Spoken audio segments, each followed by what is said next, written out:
Hey, all you holistic hipsters out there, it's that time.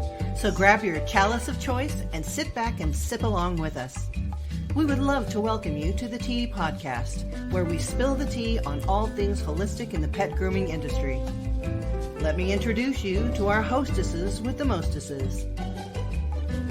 She is the socialite of skin and coat care, Ms. Michelle Knowles.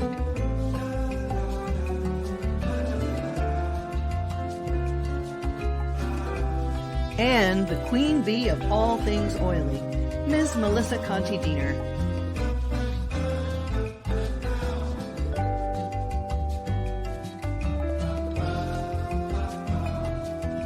Brought to you by TheOilyGroomer.com. Are you searching for a new and more mindful way of grooming? Interested in understanding how to grow your grooming business with a more holistic and organic approach? Please contact Melissa Conti-Diener at TheOilyGroomer.com so that you can set up a meeting and bring balance and prosperity to your life. And AllThingsPaw.com. Intermediate and advanced courses in pet esthetician work, fear recovery, animal handling, and more. Get your learn on with All Things Paw. Also, classes with Melissa, online and self-guided, intuitive energy work, transitional therapy, and compassionate touchpoint therapy, and more. And the Herbal Paw Pet Apothecary, tailored for the individual pet, phone consultations, history gathering, and the home of the Herbal First Aid Kit. Now, let's get this tea party started.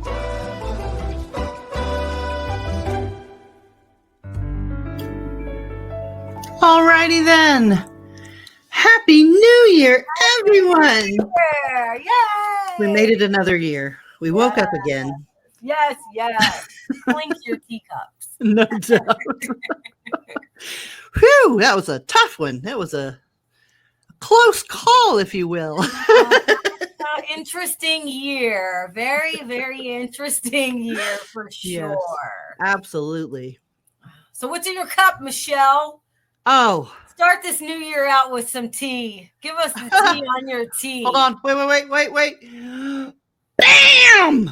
I love it. Cup of motivation. Cup of motivation, y'all. And it has all the sayings, all of them, all over it. Nice.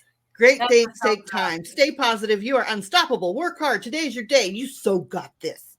So that's my cup. Inside, I literally last night knew that we were going to do this podcast live. So I went through all of the buckets that I keep all my herbs in, and I just pulled out the cards of the content. I thought you had. Whatever That's where you spoke kept your to money. me. What? I said, I thought that's where you kept all your money. It is. That is where the money is. No cash, all tea. Okay. Yeah, all tea. But yeah, so I basically settled on chamomile, calendula, clove. There's cinnamon. There is everlasting, which is helichrysum. And I think that's it. I think that's pretty much it. But yeah, it's just delightful. That's it's smooth, nice. slightly spiced. But not. It's just a nice tea. So that's what I'm drinking, probably for the first month, because this is really delicious. Wow, lovely. So what do you have in your cup, ma'am? My cup is, this is important for me to have this cup. Wake up, be awesome, repeat. So this is my mantra for this year. This new year is just wake up, I'm going to be awesome, and just repeat it over and over. I have flawless plan. Yes. Keep it simple, the kids plan.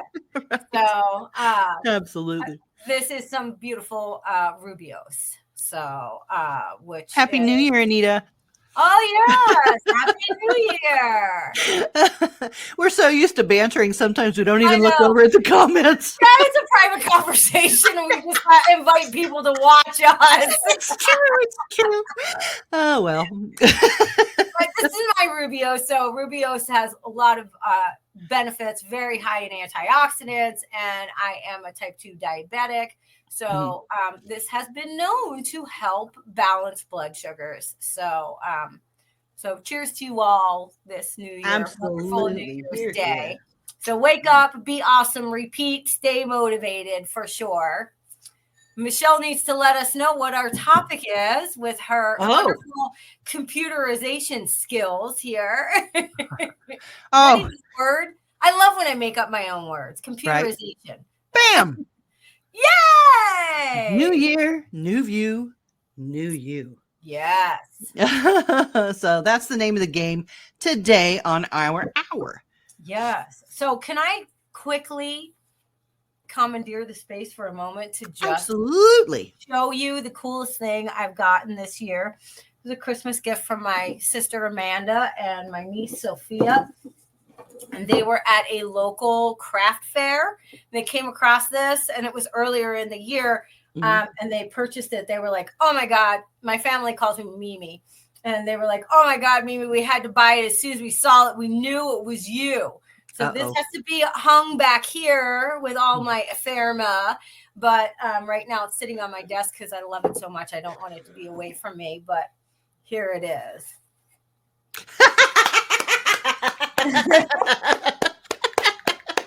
So is that not me? That is so you. Like whoever made that made only one because that's yours. Okay. And they made it in pink. It's literally in pink. My sister and my niece saw that and they were like, my sister was like, I didn't care how much it was. I didn't care what the story behind it was. She was like, we looked at it and we looked at each other. We have to buy that for Mimi. So perfect. That was the most spot on perfect Christmas gift I've received this year. I love it. I love it. I will treasure that because that is always, I have a million different mantras, but that's always at the top of my list is absolutely to just manifest that shit. Get it done.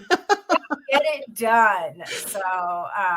So that's my goal for this year is to, as we were talking off the camera about our upcoming foray at Groom Expo West. And how we're going to be getting things together for that. I will be manifesting the shit out of to-do things. So, absolutely. Man. So, our topic: New Year, new view, new you. What do you have to say about that, Michelle? So I stay in a perpetual state of tired because I'm constantly doing something. Many people say, well, why don't you just concentrate on one thing? And I'm like, that's so funny. You cut it out. That's when you don't have ADHD. Right. What does that even mean? We're both the overachiever ADHD. I can do everything. And oh, look, a shiny thing. I was literally setting new infusions and tinctures up until 12 midnight last night. And then I made my tea. That was probably the last thing I did right before, like they were calling it down in the last minute. Right. I'm like, okay, I'm making my tea. Because I knew I needed something in the morning. So that's what I was doing. But yeah. Bless your heart. You're so good. Do you know what I did? What? We watched the Die Hard yeah. I know a lot of people have that tradition. Yeah. Yep. We did we were under covers on the couch with the dogs, and it drowned out all the explosions outside that were going off that were scaring the pups. So we had our own mini marathon of Die Hard in the living room while you were furiously working away like an elf in a workshop. Yeah. So see. Two ends of the scale. It's true. And then this morning, everybody's like on Facebook and whatnot saying, oh, where's my, what are you doing today? And blah, blah. Everybody's lazing around there in pajamas. Like, I'm in pajamas, but I am working. Yes. I've got a ton of stuff to do at the beginning of the year, and I'm sure that will lead to more tons of stuff later on in the year. So that is just what I do now, and I love it. I'm very happy. I'm exhausted, but it is a good exhaustion, and I'm just trying to bring value to the industry and to the people who really need what I have to offer. So I'm concentrating on that this year. That's a huge thing for me to just concentrate on serving the needs of the people that need it. And literally, if that's something that you're not interested in and you see my stuff in the groups, scroll on by. No worries. It's not meant for you if it's not something that you're interested in. So, but I'm just trying to reach the people that do need that type of help and do need that work and are interested in furthering their education, talking about skin, improving their skill set. That's what I'm after. So that's what I got going on. I think both of us have a niche market that we, for lack of a better term, pander to, because we're driven out, to do. Yeah, we're just out there like, hey, here we are. We have these things. We have these tools. If this is, the road you're interested on walking, and it isn't for everyone. But I think that's an important part of what we do, is to acknowledge that you don't have to be the same as the person at the table next to you. Right. And everybody doesn't have to like you or want to purchase your services or anything. Right. That goes for a salon or a home groomer or a mobile unit. You only want to reach the people who are interested in what you do. And all the rest don't really matter, no matter what they say.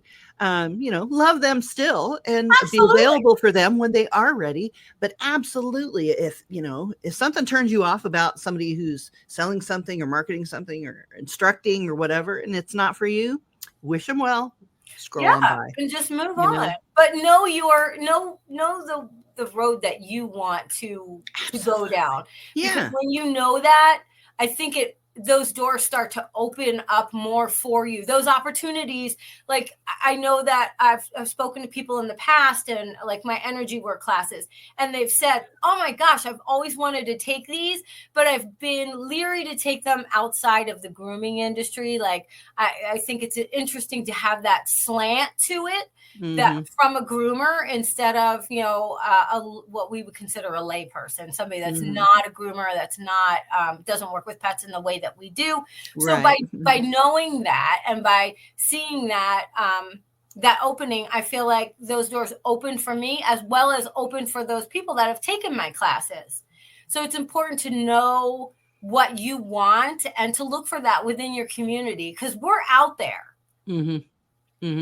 We have a different agenda. We have a different look at, at education. We educate probably a little bit differently. But I think that's the biggest thing for you and I. I think that we know who we are at this point. Yeah. And I have to say, it took 56 years to get here. Yeah, exactly. But man, I feel fantastic. I feel on top of the world. I showed you my shirt, so I'll show everyone. I know who I am. Expensive and difficult. That is me. Yeah. And people are usually a little put off by the difficult, but guess what? I could be difficult if it is not. I really don't. I don't see it. I don't believe that. I don't believe that. Melissa's probably one of the most lovely people to work with, and she's so kind and so giving and so generous, and I can't see any difficulty at all. Until I'm not. But right. I mean, she saves that for other people that deserve it. Maybe she just doesn't give it to me. I do. You don't make my life difficult. That's why. Fair enough. I'm glad. Let me know. I will if I have an issue, and that's usually when I get called difficult. When I don't fit the mold, and they're trying to squeeze me into a square. And I'm definitely not this. So, I feel you. And for those of you that don't fit into that round hole, or square peg trying to be pushed into a round hole, vice versa. That's what we're here for. There's an alternative. Absolutely. I have a lifetime of not fitting in with anybody at all. So yay, I guess. I think it served me well. It was very painful growing up a lot of times because of that. But I'm telling you, my weirdness has brought me far, and it is very freeing to just sigh and say, you know what? All that, I'm just letting it go. Everybody else gets to be who they want. So I need to be who I want to. I just had that conversation with my adult daughter this morning, is that she said, how come every time I level up in my life, where you realize you see that change. Or I just wrote about it on my Facebook page that it's like chapters, like the chapter has totally changed. She's like, why every time do I lose people? Do people fall away? And it's like anything else. It's you no longer fit into the parameters for most people, and most people don't know how to really be a true friend and can support you through growth or glow ups or changes. And so you no longer fit into who they think you should be or you are. So they fall away. But you have to look at it as the opportunity for new people to come into your life. New opportunities, those types of things. But if you're truly blessed and you are so lucky to be gifted friends for a lifetime, that is something that is a rarity. It really, truly is. Absolutely. Yeah. The ones that can grow with you are your friends. Those are your true friends. And I think that's one of the most beautiful things you can do for someone. Yeah. You don't act like you used to. Yeah. You don't go to the club or do this or do that or do what we used to. But guess what? You've brought a whole new dimension into the friendship by you growing, and you give the partner friend an opportunity to grow also. I think that's why some marriages are very long lived, because you really have to learn how to grow with someone. And if you don't, space to grow while you're still in your, planting stage. That's a great point. Yeah, absolutely. So if you don't learn to do that, as you grow, you will lose a lot of friends. You'll lose a lot of people that were in your life. And even though that is kind of painful and scary, just know that good things are ahead of you, and keep going. Keep growing, keep going, keep doing what you love doing. And the right crowd will find you. And I woke up basically last year and realized all the people around me are so awesome. They're so precious, and they've been rooting for me the whole time, even when I've doubted myself so terribly that I just stand back and just bask in their awesomeness, and I'm so fortunate and blessed to have this beautiful group of people who believe in what I do and support me while doing their own stuff and showing me how it's done. And I'm going to try and mirror that as much as possible. I'm just glad that, I was looking forward to the new year. After a year, and I love all things woo-woo and astrology. And after a year of so much planetary retrograde, that was a gut punch year for me. So that was a really, really tough year for me to make hard changes that I didn't want to make. And I was clinging to things that I probably shouldn't have been clinging to. So I'm looking forward to this year opening up new opportunities and new doors to actually take up the space that I've opened, that I've released last year. So, but I just tell myself every single day, no mud, no lotus. That is another one of the things that I say always. Because sometimes you just have to go through the mud and fight your way through. Otherwise, you're just going to drown. And I agree. So, I'm hoping, fingers crossed, I'm about to manifest that shit and say this is going to be my lotus year, that my lotus will bloom. We fought through the mud. So hopefully I can actually start to blossom into full potential. That is amazing. That's the end of the show. I don't have anything more. There you have it. Bam. Happy New Year. I just love using this platform as my personal space for therapy. Yeah. Absolutely. I want to be expensive and difficult, but beautiful doing it. So you already are, ma'am. You already are. You are an amazing woman. No, so what are we talking about besides our personal stuff and new year, new view, new you? We said detoxing. So it's always, people always jump off in the new year to do a full-on detox and to get their bodies pristine, clean for a whole new year. Usually because we've eaten and kind of got an enormous amount of trash. Trash. Food, Yes, that's a good way. Shoved in our mouth and made our bodies process it. That is what we have done.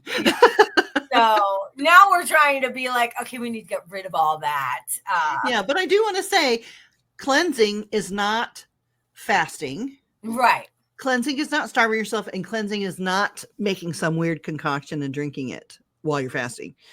That's not cleansing. Cleansing is eating clean, no processed food, and also taking herbs that actually cleanse each organ. And a lot of people just start with whatever. But you actually, when you do a real cleanse, you start with your colon and go up from there. It's the colon, it's the liver, the kidneys, the lymph system is somewhere in there. But there's an actual progression of cleanses that you do 2 weeks at a time. And then that cleanses your entire gut system. And then as you're feeding yourself clean food, it takes, I don't know, probably 6 to 8 weeks for the cycle, and you're eating good food. So, I mean, you're not starving. You're just cleansing and supporting all those organs in their work so that they're sloughing off old stuff that's all stuck in there and cleaning yourself out, getting your blood moving again.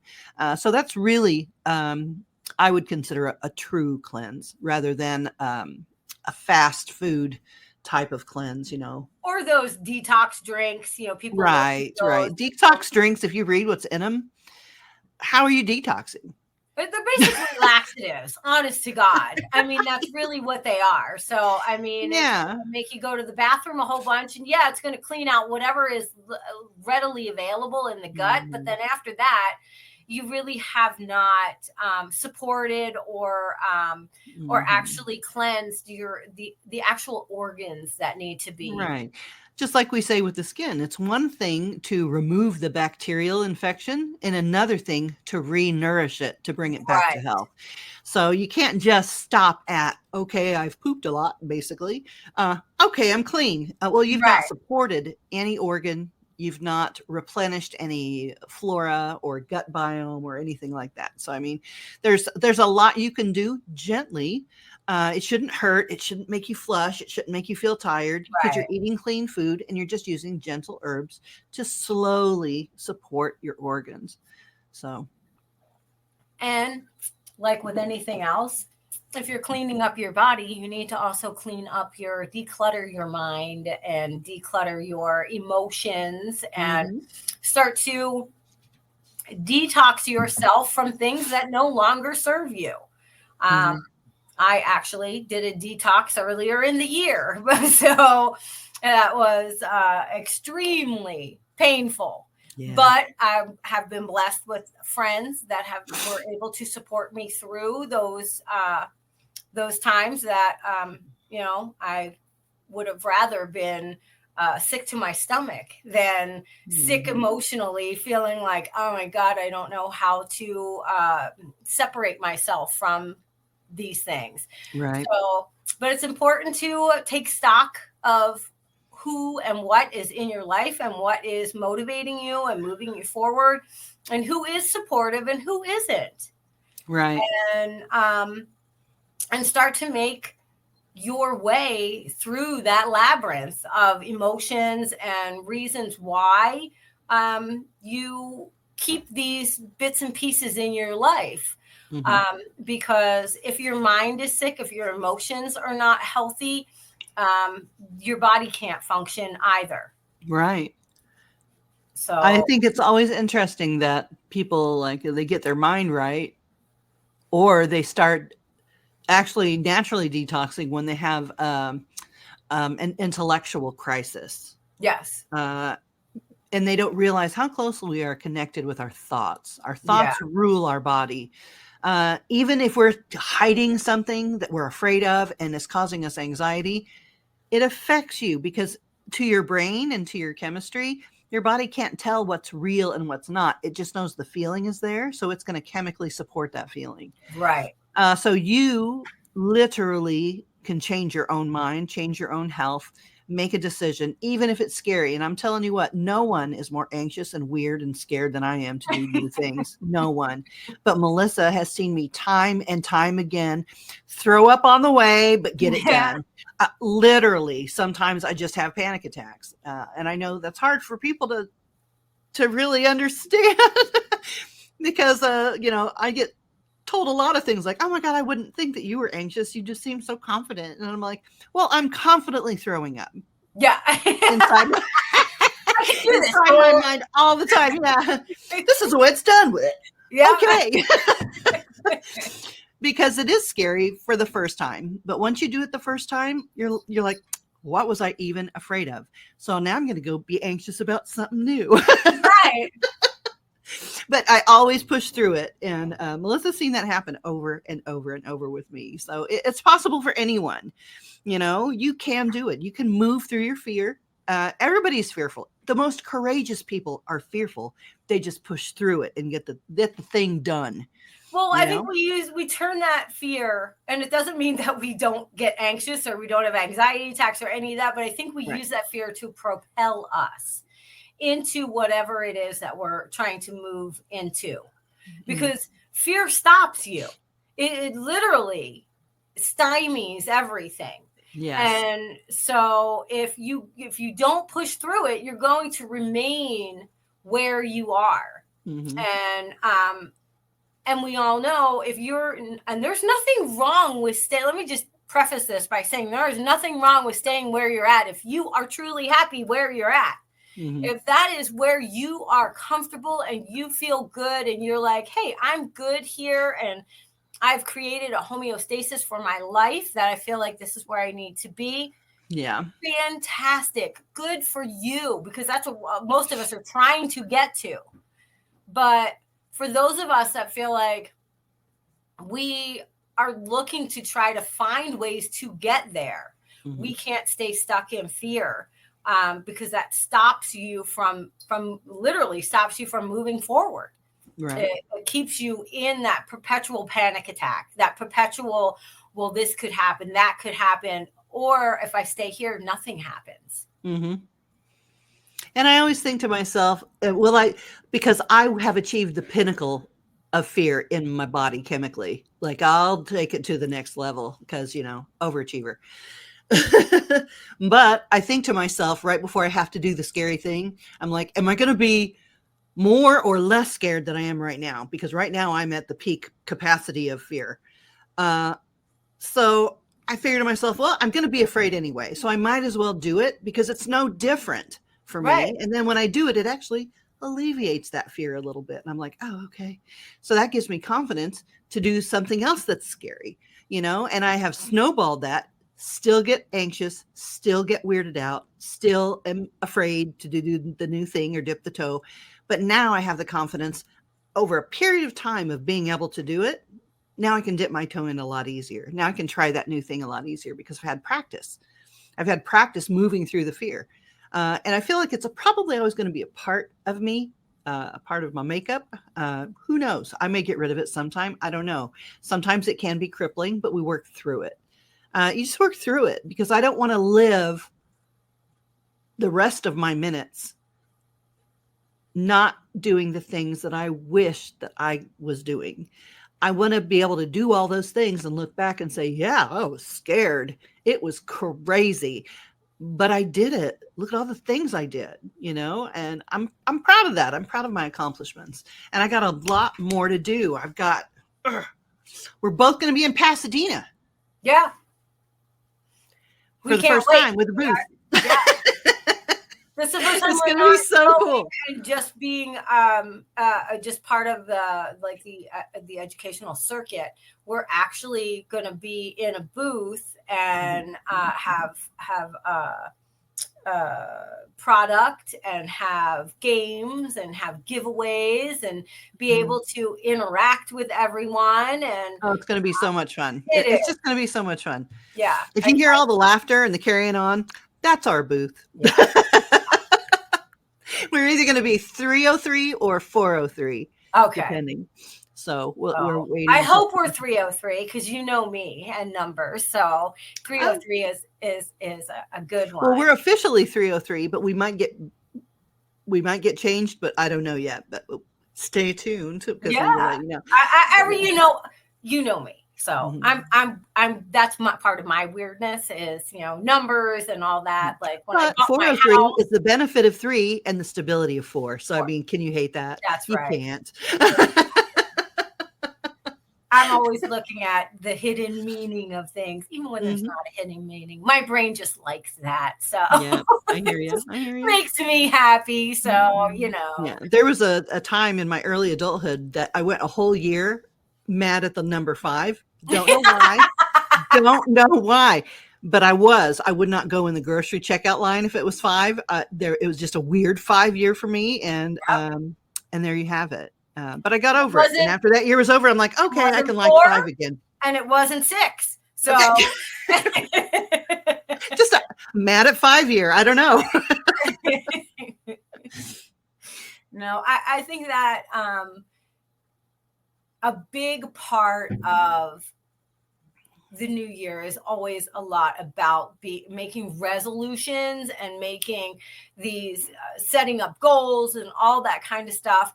But understand that a lot of the things that we do today, like our calendar, calendar year, was created by people that were trying to kind of get the masses in line, or there were people everywhere in outlying areas, and they were trying to unify as far as the thought process. And so a lot of that stuff also doesn't mesh up with the way nature works. Right. So, well, even the names. Yes. December, Deca means 10, not 12. Right. Don't get me started. Yes, I already know. This is why we can be friends. It doesn't make sense. Exactly. So just know that when you're trying to be like, oh, these are my New Year's, I know people that write out New Year's resolutions every year. I no longer do that because I realize that the time to make those types of resolutions is actually March, when when the earth is starting to change back into springtime. Mm-hmm. The seasons are changing, renew, rebirth. We're still in the middle of winter. So this is still hibernation. This is still, withdrawal a little bit and reflect. So use this time wisely. If you want to have resolutions, think very hard through this winter time. And when spring comes with a clear mind and that new renewed spirit, that's when you should put forth an actual be resolute about the things that you want to bring in. Give yourself this time to actually hibernate and pull yourself away from a lot of things and think about it. That's why people will make all these resolutions. I'm going to go to the gym. I'm going to eat right. I'm going to detox. I'm going to do this. I'm going to do that. It's so much. Mm-hmm. Rome wasn't built in a day. Mm-hmm. And every building needs a foundation. Exactly. Don't try to put the star on the top of the tree when you haven't even put the tree in the stand. Yes. That kind of thing. And look at you being all schedule regulated and whatnot. I literally live like a dog. I wake up and it's just daytime. I don't pay attention to nothing. People have to tell me all the time, do you know it is Wednesday, right? Yeah. I'm like, no, I had no idea. This is me. So we're recording on blah, blah, blah. This is the date we're recording. And then 2 days later, Michelle texted me, are you signing on? Are we recording? And I'm like, no. I actually have it in my book that we're doing it. Oh, okay. All right. Okay. 2 days later, Michelle's texting me, are you signing on? Is it today? Yeah. I'm like, no, it is, because I live and die by my scheduling. I can only have friends that are schedule oriented because they keep me in line. Yeah. I've decided. It's just like, and sometimes I look at my calendar and go, it's Monday and we're scheduled for next Monday. I make little side bets with myself. Michelle's going to text me and be like, are we getting on today? Because I just mass put this is the day where we do our thing. I know. And I don't take off the ones that aren't actually valid. So they're just on there. I'm like, today? Okay. I know. Today? Yeah. How about this? No, don't. I'm fine with it. You know me. If it's not in my book, it doesn't exist. Mm-hmm. You know, it's like, and I'm so afraid of missing it that it's always in my book on every day. Right. No, I think it's important that we just give ourselves a break too. Mm-hmm. That, you know, a lot of times we're like, oh, I'm going to lose 50 pounds and I'm going to, you know, go to the gym 3 times a week, or I'm going to do this, do that. Start with one thing, like pick something that is the most important thing, or pick something that's the easiest thing. And then do it gently. Right. You know, if you're saying, oh, I'm going to go to the gym, you know, every day, every day. That's a lot when you haven't gone at all. Try just for once a month or once a week, you know, at first. I think it's, as dog groomers and as most of the people that watch our podcast or listen to our podcast are holistic dog groomers that work a specific way, or, you know, pet groomers, because there are some of us that work with other animal groups, not just dogs. But when we step back from that pet and we're like, oh, they need a minute, we know that. We know how to give them a break when they are having anxiety issues or fear issues, or we need to recognize that within ourselves. Mm-hmm. We need to step back a minute and say, you know what? I said I was going to go to the gym every single day this week, but maybe I'm only going to make it twice this week. And be gracious to yourself. Give yourself some of that grace and be like, and that's good because this week is really packed with a lot of things. And I'm setting boundaries for all those things to allow me to do something I need to do for myself at least twice this week. Mm-hmm. And so start to take that holistic approach to yourself that you would take in your grooming practice with your clients. You don't want to overextend that dog. You don't want, or that pet, you don't want to force it to do something. And it's the same thing with us. You need to am I honoring my body, mind, spirit connection? Mm-hmm. Am I honoring myself at all? You know, that reminds me of a post that just happened yesterday or the day before that I was just looking at. And I've noticed a lot in the grooming groups, and this is a given, and I know it's going to continue on till the end of time. However, someone will post something about a dog or whatever. Somebody's learning something, they're new, they're like, hey, I need some advice about this foot or this skin or this ear or this whatever, right? Excuse me. And then you'll get the ones that are very vocal saying, oh my God, did you just start grooming yesterday? That looks like crap, blah, blah, blah. You need to take a class, or you need to do this, need to do that. How many of us stand on our laurels and say, you know what, mind, body, and spirit, you have to meet the dog where it's at, you know, don't rush it, blah, blah, blah. Meet the dog where it's at. Why can't we as groomers give other groomers that grace? Meet people wonderful. Where they're at. Meet people where they're at. Not only is it a good philosophy for dogs, and the whole point of my working with dogs is to learn from them so I can become a better person.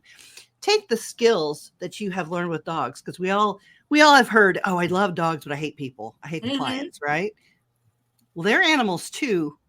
We're all animals. We're all organisms. We're all shuffled through this scary world together. And if we can give grace to the dogs, they teach us how to give grace to others. And to ourselves. Yeah, we're all going through something. We're all going through this life. It's all scary. It's all weird. It's hard. It's not easy. Give people grace. Yeah, that groom might not be top tier Groom Team USA quality, but this person has only been grooming for 6 months. And by gosh, they did a full groom for the first time. That's to be applauded, not to be picked apart or set upon.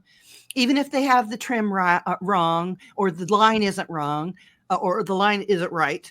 I see the Helpy Helperton saying, you know what, that's a very good foundation. Just tweak it a little bit here, tweak it. That's what we're looking for. We're looking for criticism, or critiques, not criticism. We want to boost each other. And all the people saying, well, I don't have time for that lady, or I don't have time for that other groomer, I don't have time to apprentice anybody.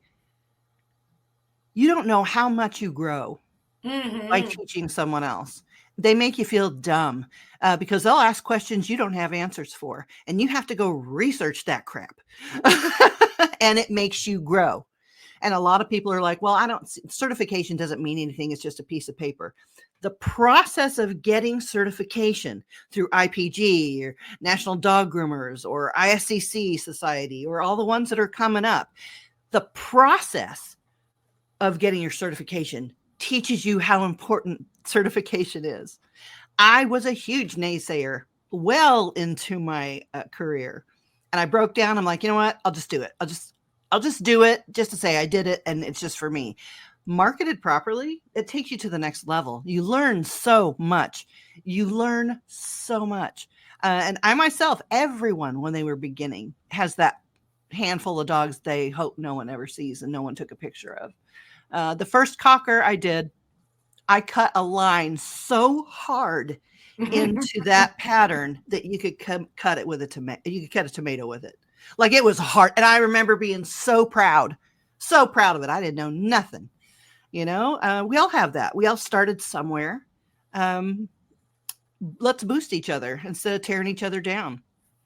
If somebody has a suggestion, that doesn't mean that it is all the way right or all the way wrong, but it's absolutely okay to say, you know what, I'm not sure about that. I'm going to go research that, and let's have a discussion about it, instead of, no, you're wrong, you're stupid. Well, it makes you work on your interpersonal skills. Like, how am I dealing with this other human being and their thought process, and how they act and how they react to things. And I know for myself as a teacher, I'm literally teaching people who have most of the time, zero experience. Some of them come in with zero animal experience. Like, they don't even own a dog. Or if they do, they have a short-coated dog that they've never had to even attempt to do a hair. And it's their mom's dog or whatever. Right. And then on top of that, you have people that have had completely different life experience. So for me, it's like, I joke around and I say my head is full of useless dog and cat knowledge, because I grew up with it. So it's like, while I can name off breeds and, all sorts of things, it's second nature to me.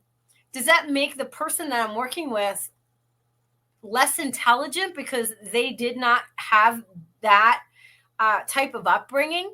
Right. No, they're not any less intelligent.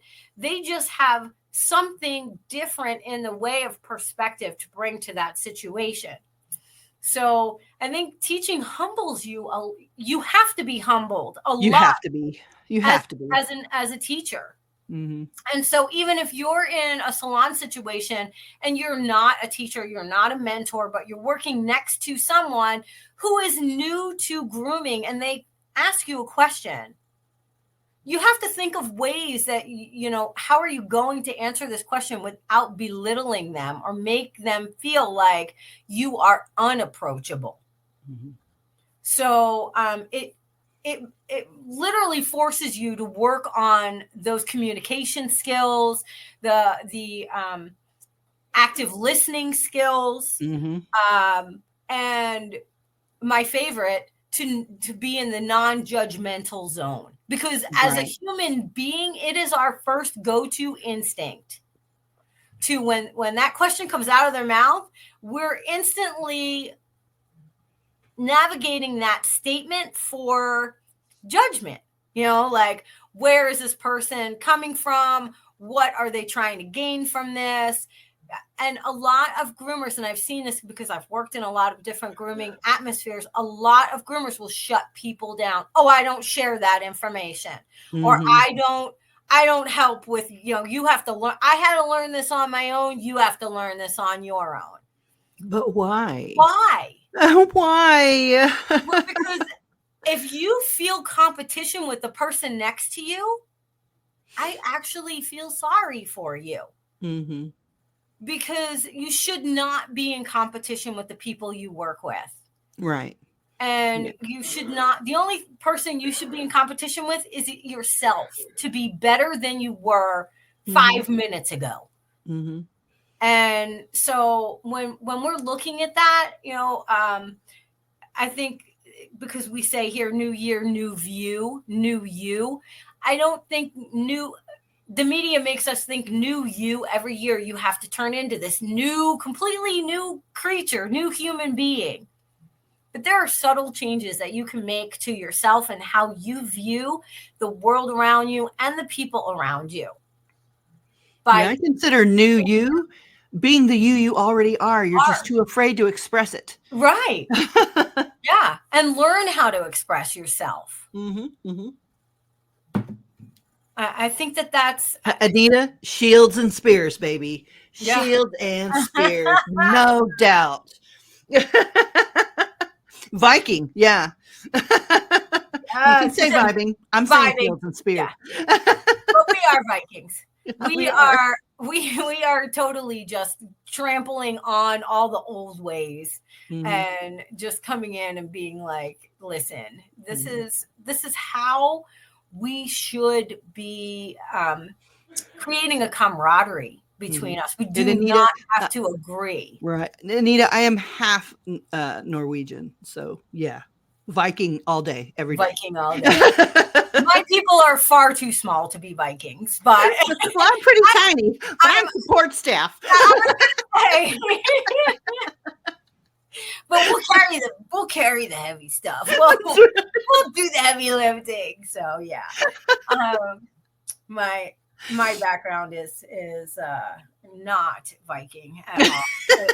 It is Irish and Italian and Sicilian.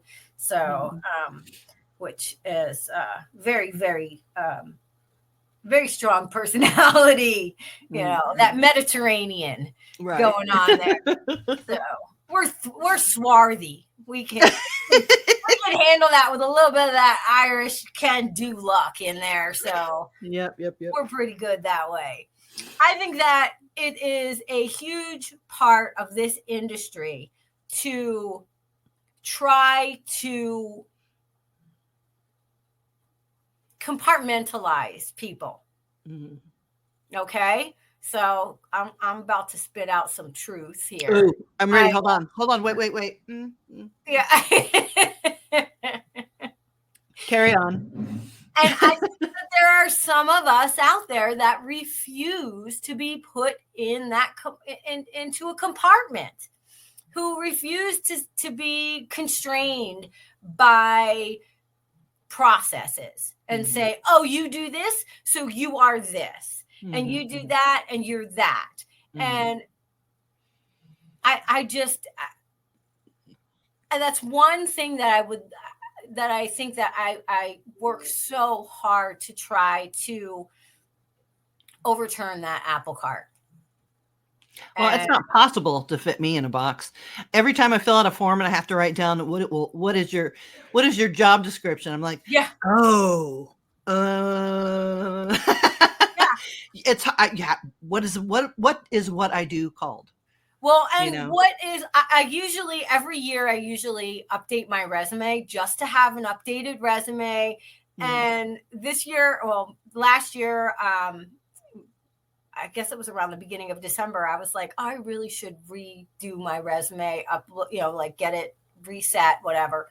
And I was doing it, and I haven't finished it because I just got so perplexed. I'm like, ooh, this is like almost cringeworthy. I have so much on here that I need to decide what do I want to actually show? What do I do?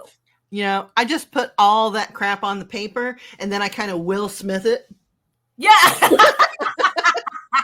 That's what I got. So Yeah. It's like I'm like, I need to let this sit. I have to ruminate on this a little bit because this, and I hate to look at it and go, this doesn't really represent who I am. Yeah. It's just such a small piece of everything that I am. Right. Absolutely. What you do is not who you are. It's what right. you do. Who you are is how you carry yourself through what you do. Yes. So a lot of people get so stuck. Well, who are you? Who are you? Well, I'm a dog groomer. Right. Well, no, that's something that you do. How you carry yourself through what you do is who you are. Your integrity, all the things that count as a really awesome human being. Well, I think as Americans, we are taught we're taught that our job is who we are. You know our identity, right? It is right. It is our actual identity. I just watched the other night Trevor Noah, the comedian, from The Daily Show, who I absolutely adore. I think he's hysterical on his social commentary. And so one of the things he was talking about was that he went to other countries. He was in France, and he was saying, like, when you say to a French person, so who are you? And he said, they start out with,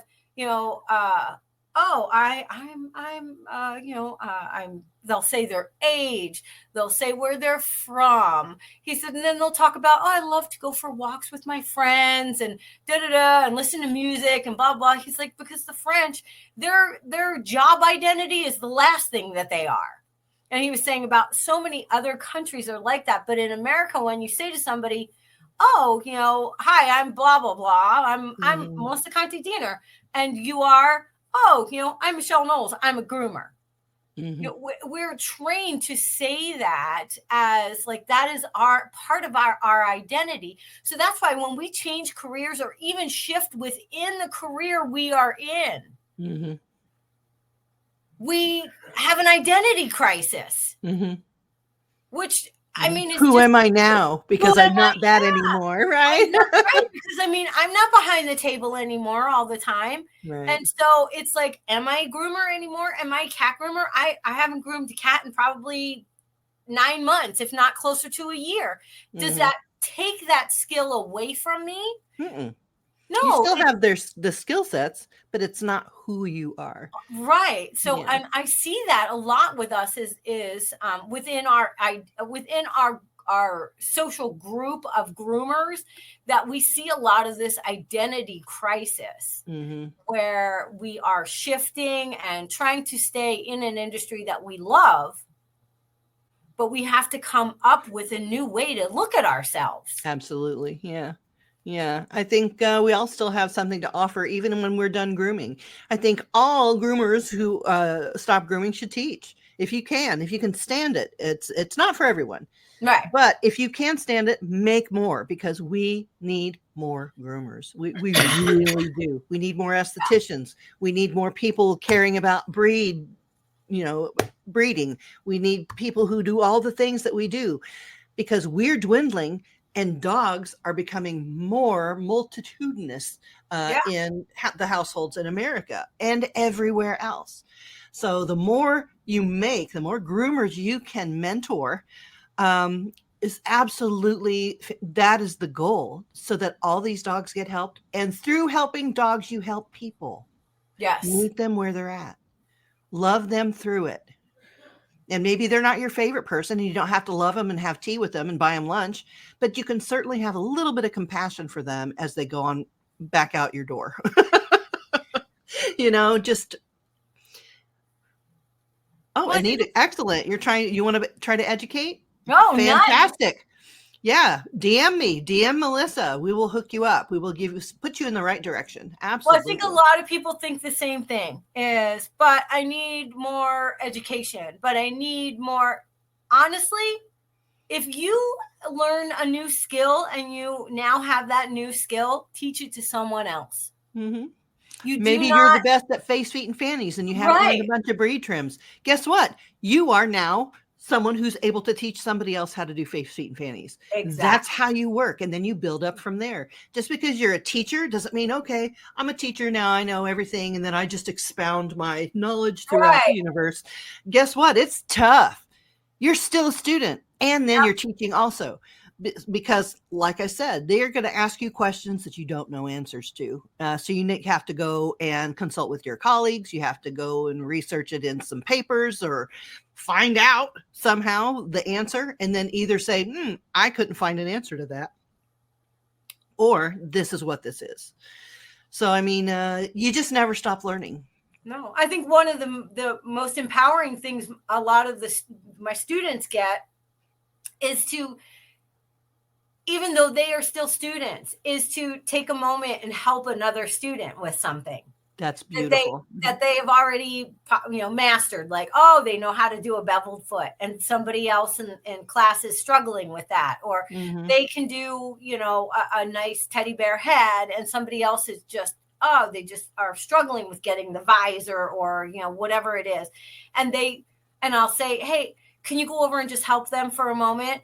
I'm not shirking my responsibilities. I'm actually still being an educator. I'm empowering someone else to feel like they are getting gratification from their knowledge, that they're being lifted up. Hey, first of all, my teacher thinks I'm good enough at this to show someone else that my skill is there, that I can actually say to someone else, hey, let me show you how I do this.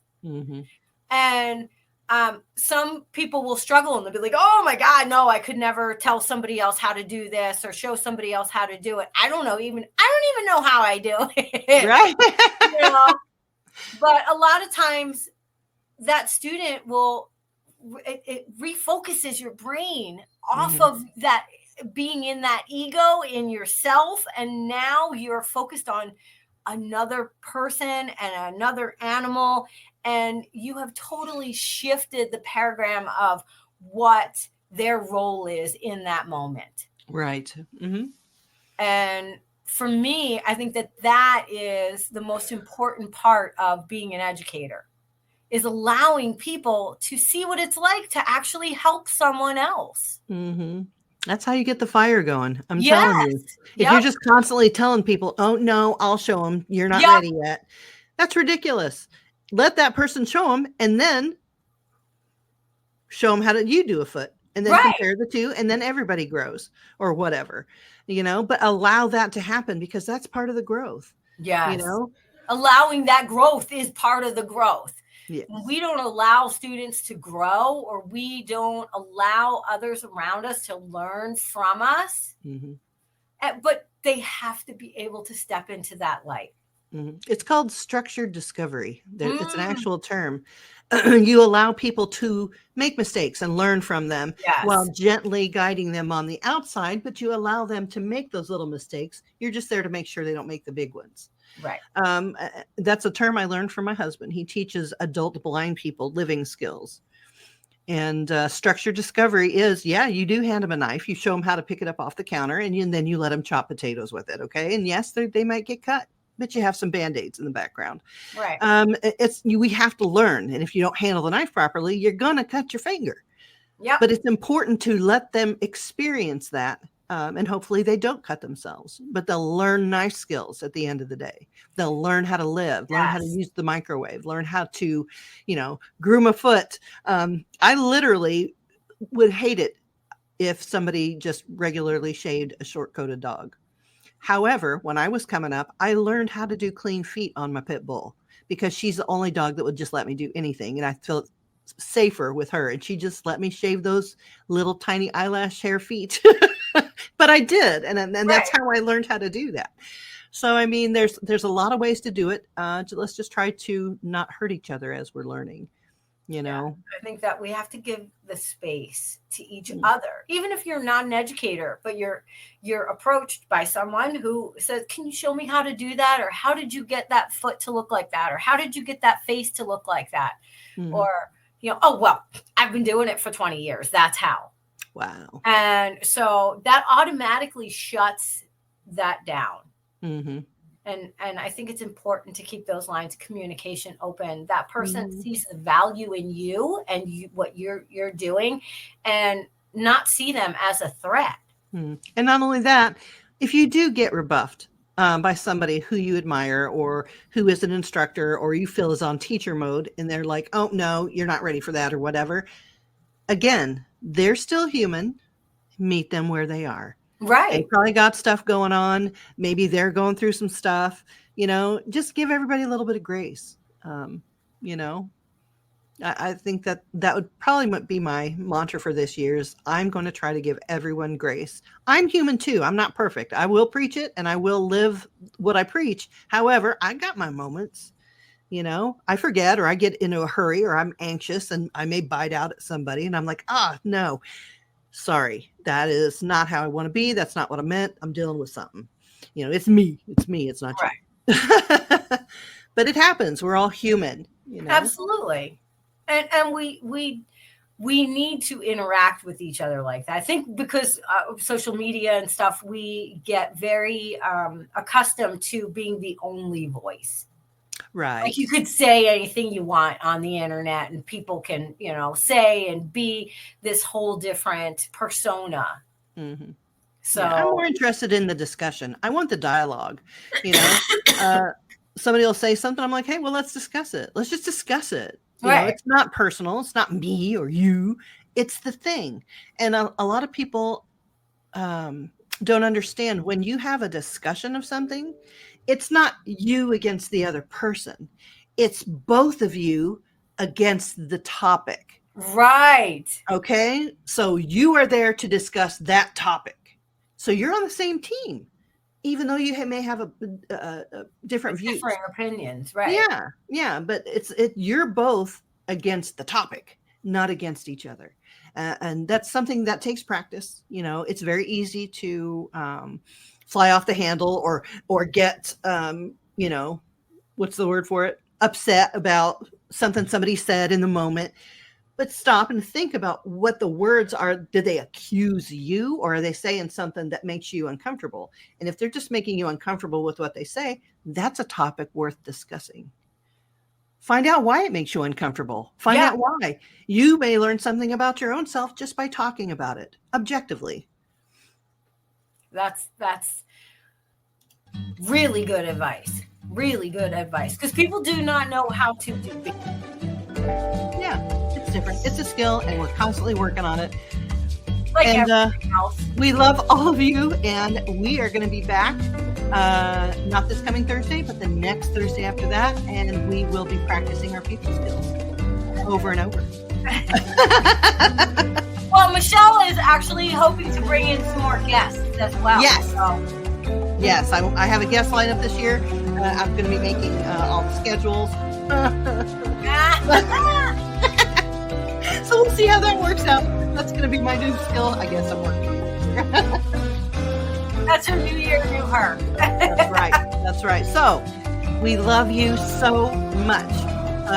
We hope that this reaches you and you have a joyous and prosperous new year.